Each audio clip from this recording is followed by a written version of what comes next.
ये बात है एक ऐसे बच्चे की जिसको कि उसके ही पार्टियों ने लात मार के निकाल दिया था उसके टीम से, क्योंकि उसे ये काफी ज्यादा कमजोर समझते थे, लेकिन इसकी असली पावर इसी वो नहीं जानते थे। और हमारा मेन कैरेक्टर भी अपने पावर को नहीं जानता, इसके पास क्या पावर है। तो चलो मिलके देखते हैं कि ये क्या करने वाला है बिना जाने ही अपने पावर्स को। तो लास्ट तक जरूर से देखना। कहानी की शुरुआत में हमें दिखाया जाता है फैन, जो कि एक एस रैंक मॉन्स्टर है, जो कि एक अकेला ही पूरे गांव को तबाह करने की क्षमता रखता है, जिसकी वजह से उसको हराने के लिए द फ्लेमिंग ड्रैगन फैम नाम की एक पार्टी को हायर करते हैं, जो कि इन मॉन्स्टर्स को मारते हैं। तभी मंदा नाम की लड़की उस मॉन्स्टर को एक रस्सी से बांध देती है, लेकिन वो मॉन्स्टर भी कोई कमजोर नहीं था। उसकी वजह से उसने अपने पावर को यूज किया और बंदा नाम की लड़की को दूर फेंक देता है। तभी इनकी टीम की विच वंदना को हील कर देती है, जिसकी वजह से वंदना ठीक हो जाती है और उस मॉन्स्टर को बांध देती है, जिसकी वजह से उनके टीम के लीडर को अटैक करने का चांस मिल जाता है और वो अटैक कर भी देता है, जिसकी वजह से वो मॉन्स्टर खत्म हो जाता है। इन तीनों के साथ साथ एक और बंदा है इनके टीम में, जो कि एकदम नकारा है। वही है हमारा मेन कैरेक्टर, और हमारे मेन कैरेक्टर का नाम है कल्ट। अब अगले सीन में हम इन सभी को खाना खाते हुए देखते हैं, और वो बेचारा प्यार से खाना बना ही रहा होता है। तभी वंदना कहती है कि आज हम आखिरी बार कल्ट के हाथ का बना हुआ खाना खाने वाले हैं, जिसमें कि कल्ट भी पूछता है आखिरकार ये वंदना क्या कह रही है। तभी गुलवा कहता है कि मैं तुम्हें टीम से निकाल रहा हूँ, तुम्हें सिर्फ घर के कामों के अलावा और कुछ भी नहीं आता। तुम सही बताओ तो एक नाकारे हो, जो कि एक स्लाइम को भी नहीं मार सकता कभी भी। तभी प्रिस्टेस मार्ली कहती है कि एक पार्टी में सिर्फ 4 लोग रह सकते हैं, और वैसे भी हमें अपनी पार्टी को ताकतवर बनाना है, तो तुम जैसे नाकारे को निकालना होगा और किसी ताकतवर मेज को भरना होगा। तो कल्ट उन्हें समझाने की कोशिश करता है कि मैं अच्छा हूँ, मुझे रख लो, लेकिन तभी कोर्नेवा उसके पेट में लात मार देता है और उसे काफी जोर की चोट आती है, जो देख कर के ये दोनों लड़कियां हंसने लगती है। अब यहाँ से शुरू होता है कल्ट का असल सफर। कल्ट के पास काफी कम पैसे बचे हुए थे, जिसकी वजह से वो काम ढूंढने के लिए एक वर्कशॉप पे जाता है, मतलब कि वर्क स्टेशन। और वो जैसे ही अंदर घुसता है तभी एक लड़की उसका स्वागत करती है। तो कल्ट यहाँ पे बताता है कि मैं यहाँ पे काम करने के लिए आया हूँ। तो वो लड़की, जिसका नाम क्रिस है, वो कल्ट से उसकी इन्फॉर्मेशन लेने लगती है। हमें पता लगता है कि हमारा मेन कैरेक्टर कल्ट सिर्फ 15 साल का है और वो सिन माउंटेन के हिस्ट विलेज से आया हुआ है। ये सुनकर के क्रिस थोड़ी सी हैरान थी, क्योंकि इसने आज तक इस गांव का नाम नहीं सुना था। तभी कल्ट बताता है कि मैं कल तक डबल एस रैंक पार्टी मैं झाड़ू पोछा लगाया करता था, जो सुनकर क्रिस कहती है कि तुम्हें ना काम आराम से मिल जाएगा, क्योंकि तुम डबल एस रैंक पार्टी में काम कर चुके हो।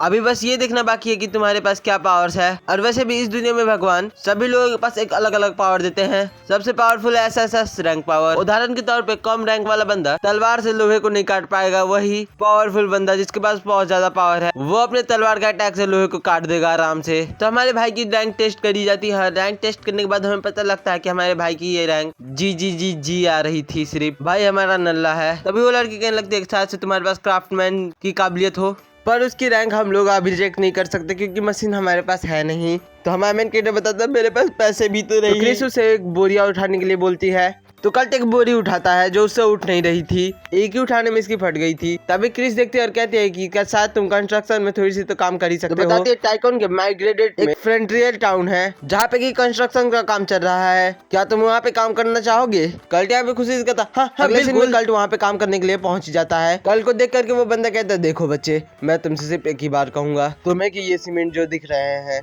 इसको उठा करके वहाँ पे लगाना होगा। कल सोच रहा होता है कि सीमेंट को मानक साथ साथ से इन्फ्यूज करना होगा, जिससे कि सीमेंट की पावर बढ़ जाएगी। उसके बाद ये हट्टा कट्टा आदमी ये कहकर चला जाता है मैं 3 घंटे बाद तुम्हारा काम चेक करने के लिए जरूर से आऊंगा, काम अच्छे से करना। कल को लगता है ये इस बंदे ने इसे इतना ज्यादा कमजोर समझ लिया है क्योंकि इसने ये भी नहीं बताया कि सीमेंट को माना के साथ इन्फ्यूज करना पड़ेगा। उसके बाद कहता है कोई ना, चलो अपना काम करते हैं। उसके बाद वो अपना काम करना शुरू करता है। 3 घंटे के बाद वो आता है काम देखने के लिए, जहाँ पे कल्ट ने एक साइड की आधी दीवार को पूरी पेंट कर दी। मन में सोचता है इस बंदे ने 3 घंटे में ही आधे काम को पूरा कर दिया है। उसके बाद वो कल्ट से पूछता है कि तुमने ऊपर का काम कैसे किया, और वैसे भी वहाँ पे पहुँचने के लिए यहाँ पे तो कोई भी सीढ़ियाँ नहीं है। तो वहाँ पे कल्ट बताता है कि मैंने यहाँ से ही सटीक निशाना लगाकर इस लकड़ी से उसको ऊपर ही दाब दिया। कल्ट ने जो बात कही वो मानना बहुत ज्यादा मुश्किल थी, लेकिन सारी बातें आंखों के सामने थी तो मानना ही पड़ा। उसके बाद वो पूछता है तुम यहाँ पे कब तक काम करने वाले हो। तो कल्ट बताता है 1 हफ्ते तक। तो वो आज की उसकी सैलरी उसके हाथ में दे देता है। कल्ट अपने पैसों को लेकर के काफी ज्यादा खुश होता है यहाँ पे।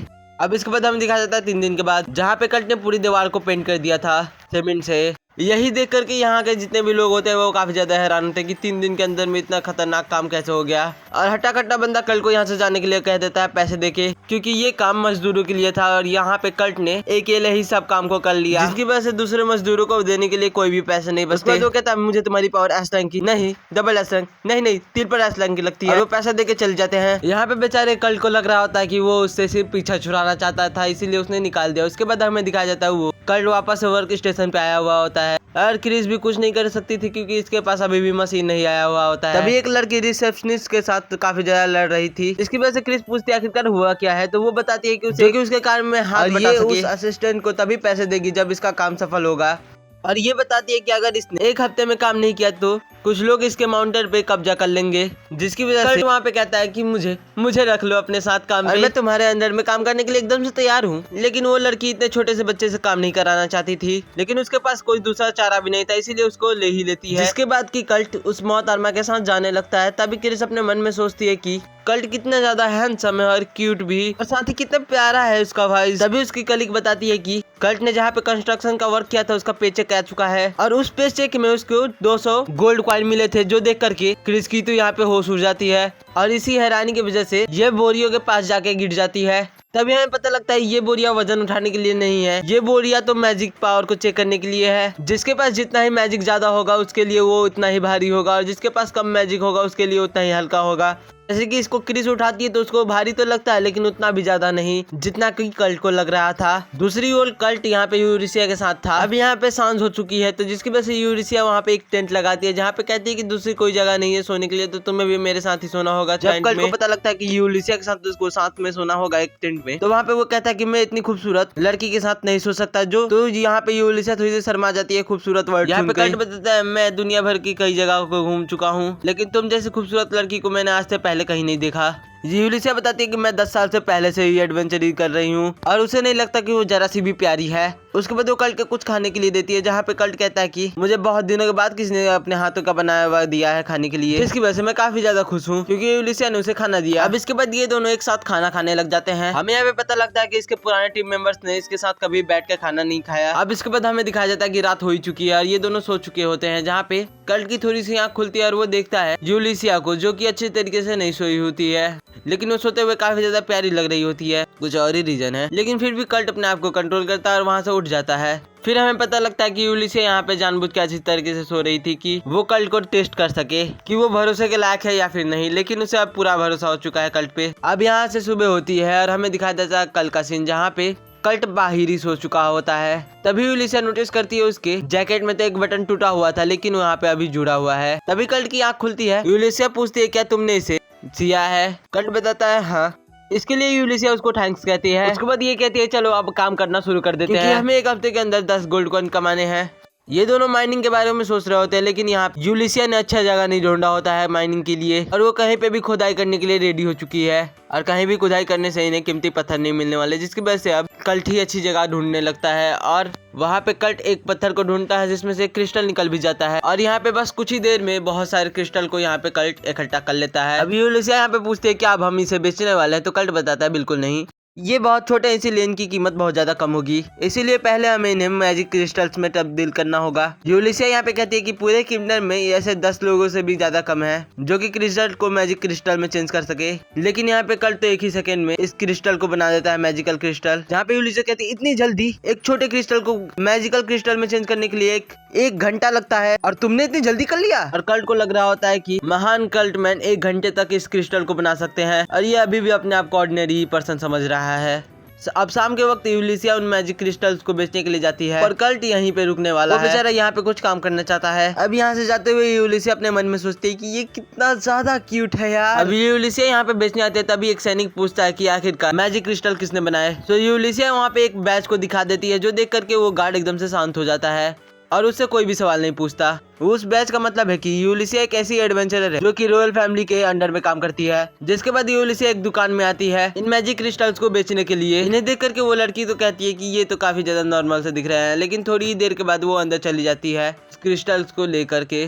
यहाँ पे यूलिसिया सोचती है कल्ट कितना ही महान हो, लेकिन वो है तो फिलहाल के लिए बच्चा ही, उस पर ज्यादा हमें नहीं फोकस करना चाहिए। तभी वहाँ पे वो लड़की आते हुए कहती है कि इस मैजिक क्रिस्टल कोई भी खरीदने के लिए तैयार हो जाएगा, क्योंकि इसमें नॉर्मल क्रिस्टल के अलावा 10 गुना ज्यादा मैजिक है और ये एक मैजिक क्रिस्टल का दाम ये 10 गोल्ड कॉइन लगती है। और क्योंकि यूलिसिया के पास 49 है, जिसकी वजह से उसे 500 गोल्ड कॉइन मिलते हैं। और खरीदने के बाद वो लड़की कहती है कि तुम इन मैजिक क्रिस्टल को सिर्फ मेरी दुकान पे बेचना, क्योंकि दूसरी दुकान वाले इस क्रिस्टल की सही कीमत को नहीं समझने वाले और हमारा किंगडम भी नहीं इतने खास क्रिस्टल्स नॉर्मल लोगों के पास मिले। और इसके साथ साथ तुम मुझे ये बताओ कि इस क्रिस्टल को बनाया किसने है, क्योंकि इतनी बेहतरीन क्रिस्टल्स को बनाने वाला शख्स डायरेक्ट किंगडम के लिए काम कर सकता है। तो यहाँ पे यूलिसिया कहती है कि मैं उस शख्स की परमिशन के बिना नहीं बता सकती वो कौन है। तो वो लड़की वापस से कहती है यूलिसिया रॉयल कोर्ट के मेज होने के नाते मैं तुम्हें आदेश देती हूँ, तुम मुझे इसके बारे में पूरी सच्चाई बताओ। यूलिसिया बताती है मैं एक मेज हूँ, ना कि किसी के बाप की नौकर, मैं इसके बारे में नहीं बता सकती और उससे ज्यादा कुछ भी नहीं। उसके बाद वो लड़की वापस से यूलिसिया से कुछ भी नहीं पूछती, लेकिन वो कहती है तुम उस शख्स को मेरे ऑफर के बारे में जरूर से बताना। इतने बेहतरीन क्राफ्टमैन को हमारे महाराज एक अच्छा सीट दे सकते हैं। उसके बाद यूलिसिया क्रिस के पास आती है और क्रिस और वो एक साथ एक ही बार में कल्ट के बारे में पूछते हैं कि मुझे कल्ट के बारे में कुछ जानना है। यूलिसिया के पूछने पे क्रिस कहते हैं कि मुझे माफ करना, मैं किसी भी क्लाइंट के बारे में पर्सनल इन्फॉर्मेशन नहीं दे सकती। तो यूलिसिया वो अपना बैच दिखाती है रॉयल वाला,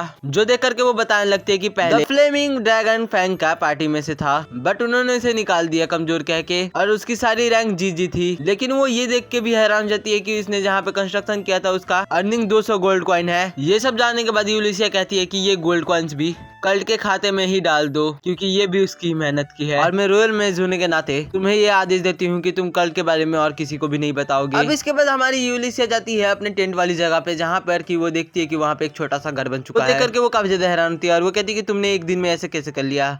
तो कल्ट यहाँ पे बताता है ये हमारे यहाँ तो एक छोटा बच्चा भी एक दिन में कर लेता है। और छोटे से छोटा बच्चा सुन करके तो उसकी तो औकात ही दिख जाती है। अब वो एपिसोड खत्म। और ये वीडियो आप लोगों को कैसी लगी जरूर से बताना। अगर ये वाली एपिसोड आपको पसंद आई तो मैं अगला एपिसोड जल्द से जल्द ला दूंगा। और गाइस एक जरूरी सूचना, मैंने एक नया चैनल खोल लिया है जिसका नाम है एनिमे अनटोल्ड मांगा, जिसको कि आप लोग जाके सब्सक्राइब कर सकते हो। उस पर एक वीडियो भी डली हुई है, वो एनिमे है, लेकिन हाँ इसके बाद से मैं मांगा ही डालूंगा वहाँ पे। वो मेरा चैनल तो नहीं है, लेकिन हाँ वो मेरे भैया का चैनल है और वहाँ पे फर्स्ट 10 सब्सक्राइबर्स को मैं दूंगा शाउट आउट अपने मेन चैनल पे। तो हाँ डिस्क्रिप्शन में लिंक है और कमेंट में उस चैनल को सब्सक्राइब करना है, साथ ही में मेरे मेन चैनल को भी, और लाइक और सब्सक्राइब करना मत भूलना। बाय।